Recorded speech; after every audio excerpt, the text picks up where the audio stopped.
Hey everybody, and welcome back to Linear Algebra Online. So I want to start off and talk about another really important subspace. So if we have some n by n matrix A, we're going to let n be the set of solutions of the homogeneous linear system AX equals 0. And this set n is a subspace of Rn. It's actually a very important one. So I just want to show you why it's a subspace. So if we do, we want to show that the 0 vector is in there, and certainly like some, matrix A times a 0 vector is going to equal 0 vector. So that part's good. Different colors here. And then we need to show that, so we're going to let U and V be in N, and show U plus V is in N as well. So note, then we have like AU equals 0 because, we just said U is in there, and AV also equals 0 vector for the same reason. So now we're just going to literally do, so A times U plus V, all of that stuff. We can distribute the A, right? And then we get 0 vector plus 0 vector, which equals 0 vector.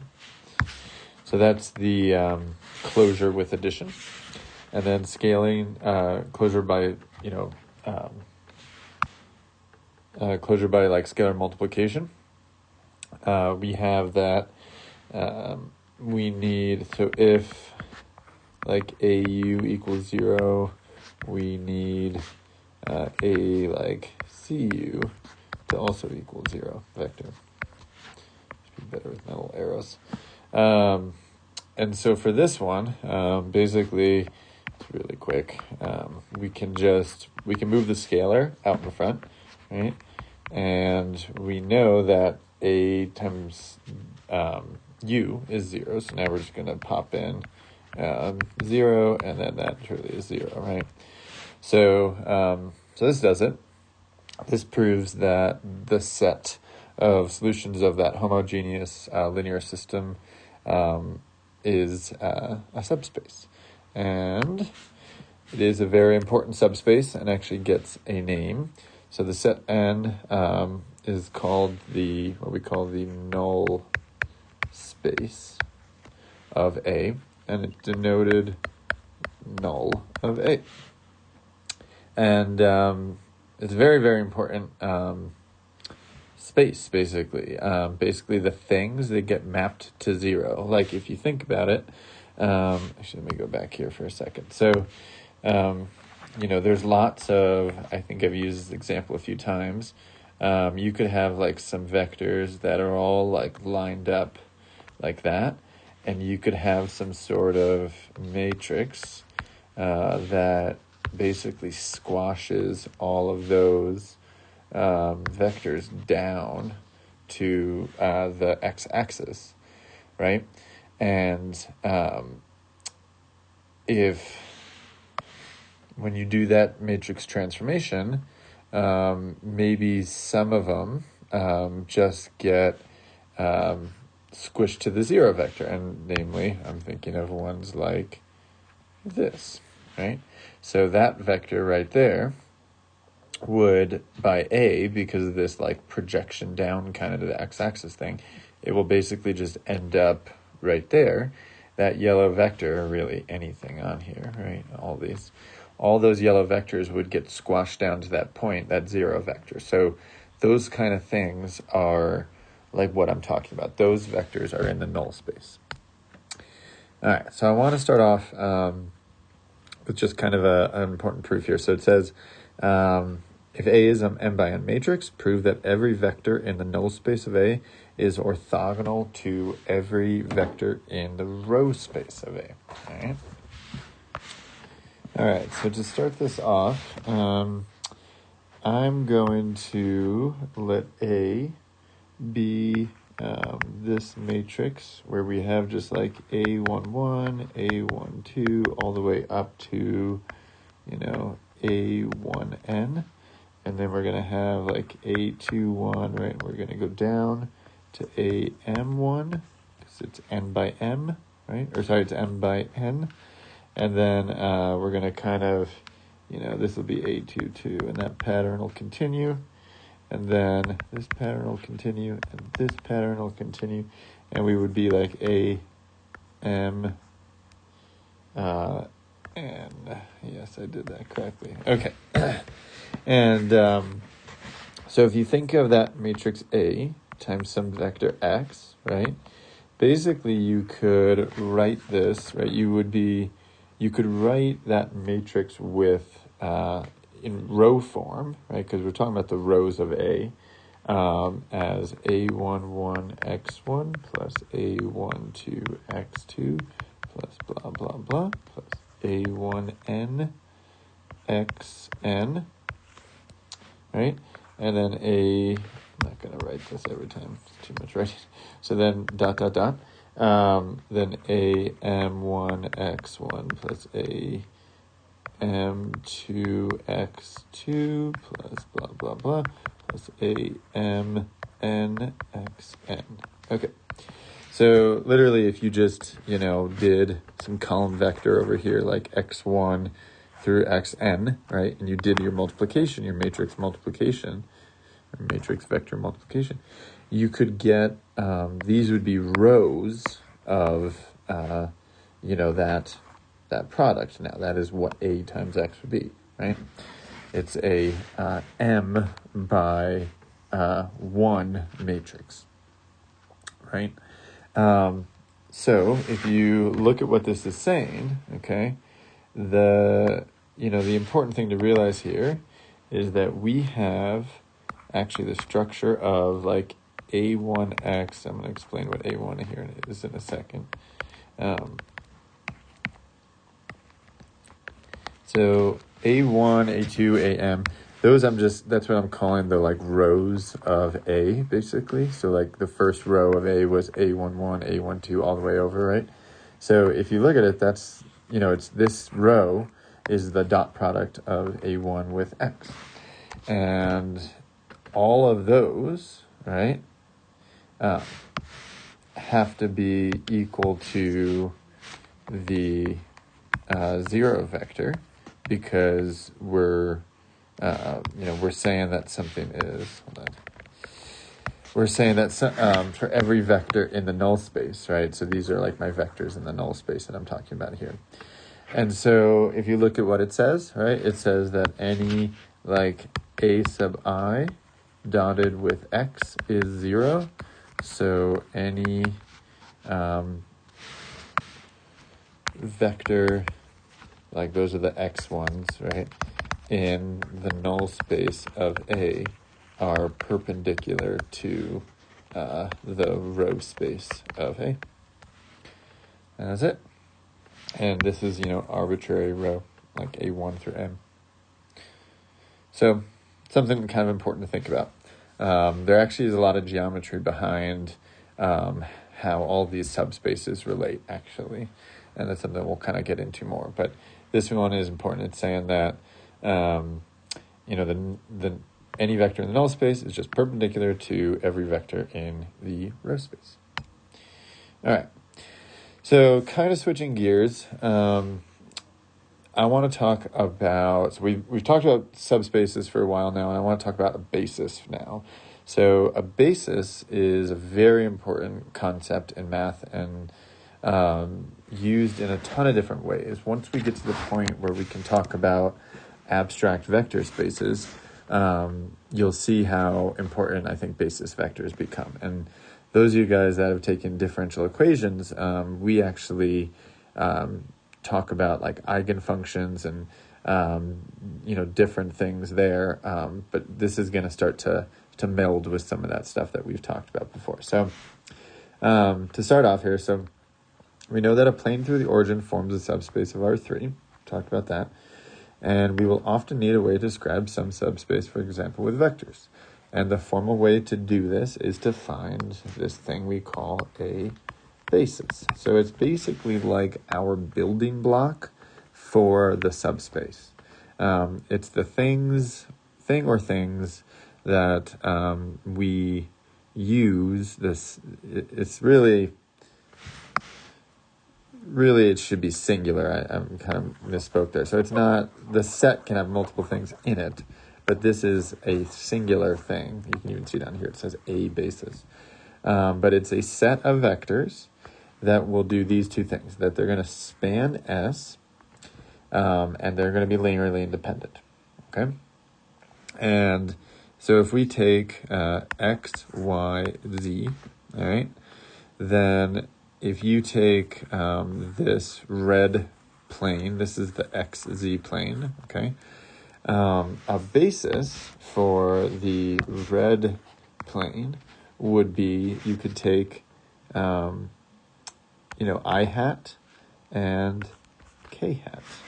So I hat and k hat would work for that. They are two vectors that are linearly independent, and they would span the red plane there. So for the blue one, try to see where this is going. The blue one is the xy axes, right? And here we could take I hat and j hat. And lastly, the green one is the yz direction. And for that one, the obvious choices are j and k. All those three different examples there, they do these two things. They span the set, and they're linearly independent. So my next question I want you to think about, so are bases unique? Basically, like, are those j and k vectors the only two things that would act as, like, in a sense, building blocks for this plane? And the answer is no. You could take j and k, right, as a basis for that plane, but also you could take 2j hat and, really I should be using set notation, 2j hat and pi k hat, because why not? These two vectors are still linearly independent, and they still span they still span the set. So there's tons of examples. There's lots of basis vectors for a space. Oftentimes we like ones like this that are like a, we call this an orthonormal basis. So meaning two things, actually, is quite the word here. Orthogonal, so they're perpendicular to each other, and they're normal, they're length 1. This is probably in math what we want the most often. It's nice because, honestly, computationally speaking, if you have things that are orthonormal, more the normal part there, if you have things that are length 1, it makes the work for the computer a little less. And the orthogonal part is nice for some various reasons that come up later on in the book. Okay, so although we may get different basis vectors, the number of them isn't ever going to be different. 2 vectors span R2, 3 vectors R3, etc. The amount of vectors in the basis is what we call the dimension of the subspace of S. So when we actually throw that term around in math, like, you use that term, like, honestly, I think elementary school students use the word like 2D, 3D, but they don't know linear algebra. But this is actually where the word comes from. Dimension is a very specific thing in math, and it is literally this. It's the number of vectors in that set, in that basis set. So, planes are 2-dimensional objects because they need 2 basis vectors. That is why we say this is 2D. I always thought that was kind of funny that it takes until linear algebra to finally define this word, but you've been using it forever. This is something else that's kind of interesting that I want you to think about. So, is 0 a subspace of Rn? Yes. The zero vector is trivially in there. And it's just the zero vector. So like if you do that vector plus itself, it's still in there. If you scale that vector, doesn't matter what scalar you use, it's still going to be 0. So it is subspace. And there's only one thing, like the vectors that you pick to be your basis vectors, they have to be in the set, right? So we only have one thing to choose from. And so I say, if so, what do you think it's, I meant to say, I think I have this wrong.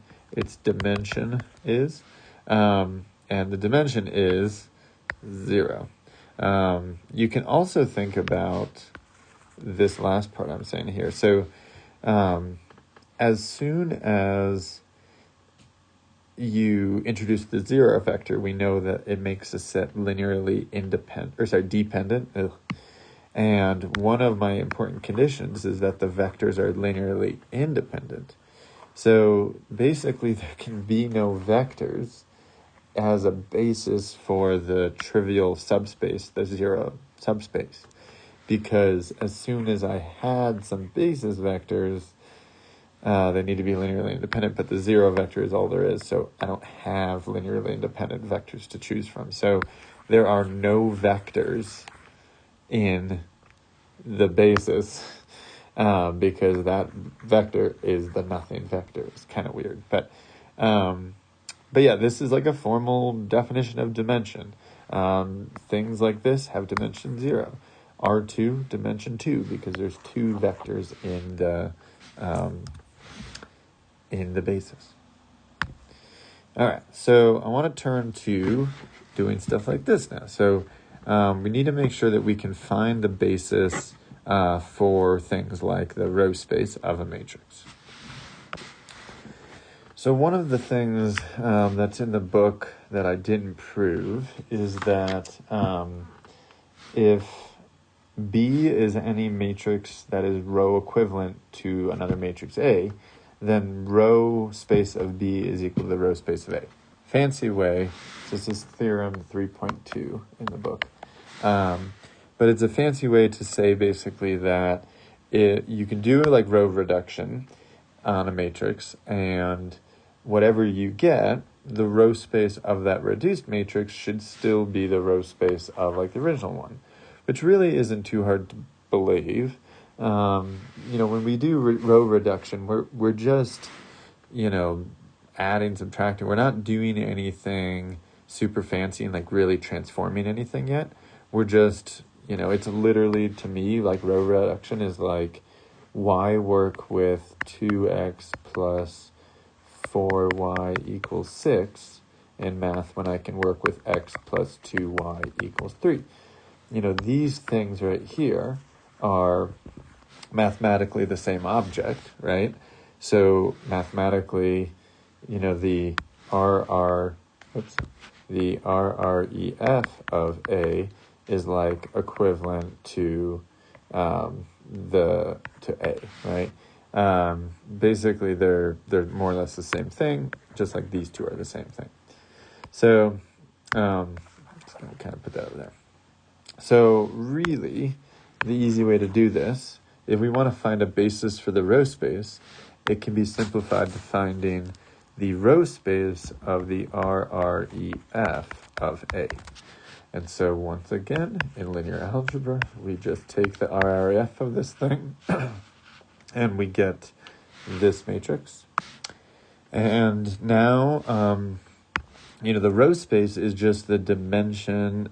It's basically the non-zero rows, right? Like, it's, in this case, just these 3 rows right here. So this row of 0 means that we've lost a dimension to our row space. Our row space is dimension 3, basically. And for a basis, there's tons of bases to choose from, but you can just pull out the 3 non-zero rows that you get. So a basis is a set I'm going to call it set B. And I'm going to stick in my basis 1, 0, 1, 0, negative 1. And then 0, 1, 2, 0, 3. And then 0, 0, 0, 1, 4. And that would be it. And there's tons of basis vectors that you can put in here. You could never have more than 3 or less than 3 to describe the row space. They do need to be linearly independent, which these have to be based on the row reduction, basically. So that's how you do basis for a row space. For a basis for a column space, it's very similar, except we're going to do RREF of a different matrix. Namely, we're going to do RREF of transpose of T. And if we do that, we get this. And basically, we're going to do the same kind of trick. So the basis for the column space is just the non-zero, rows now, but that was rows of the transpose. And so my basis here is going to be 1, 0, 0, 1, comma, 0, 1, 0, 6, comma, 0, 0, 1, 3. And that'll do it. And last but not least, definitely not least, because it does take the most work, to find a basis for the null space, basically what we're going to have to do is we're going to have to RREF the matrix A augmented with the 0 vector, all right? And if we do that, we get this. So to think about how to proceed from here, I'm going to kind of take a step back, actually. So if you think about what we're doing, we're trying to figure out, what this kind of vector needs to look like what this space is that would get us, this 0 vector. So we basically now have a matrix to work off of, but we want to solve for x. So it's not as simple as just saying you can just pull out the rows or something now. And that's because that's not what we're looking for. We're looking for the solution, the x, the thing that's kind of hidden behind the scenes here. So what we basically have to do is, so I'm going to take that first row, and, I'm just going to kind of say this x vector is x1, x2, so on, up to, what do I have, 5 of them. All right, so x1 is going to equal, I'm just moving everything, the equal sign is right here, right? And so x1 is going to equal x5 minus x3. And then this row, it's going to say x2 equals minus 3x5 minus 2x2. Nope, that's a 3. Then last but not least, I am running out of colors. We're going to use white. So this row is going to say x4 equals negative 4x5. So I'm describing x1, 2, and 4 in terms of x3 and 5. So this is a trick we've done before. I'm going to basically let s equal x3 and t equal x4. So I'm parameter, no, not 4, 5. So I can describe everything now in terms of s's and t's. So my vector x1, 2, 3, 4, 5, this thing has the structure. x1 is t minus s. 2 is minus 3t minus 2s. 3 is just s. 4 is minus 4t, and then 5 is just t. And then, from there I can pull out even further. If I want to take the s's out, I'm going to get -1, -2, 1, 0, 0. And then t would be 1, -3, 0, -4, 1. And so this is describing in total general form, like what the null space is. And I just need a basis. So the easiest thing for a basis would just to be, I'm going to call this U and this V, so I don't have to write too much. So an easy basis would be just the set U comma V, right? Those two direction vectors would basically act as perfectly good building blocks for my null space, which is described here, right? So definitely the most work on that one. And that's kind of it, but I do want to actually go back to this one really quick. So another way you can actually do basis for column space, which I think is good to show, if you just RREF'd right off the bat, all right, you would get this.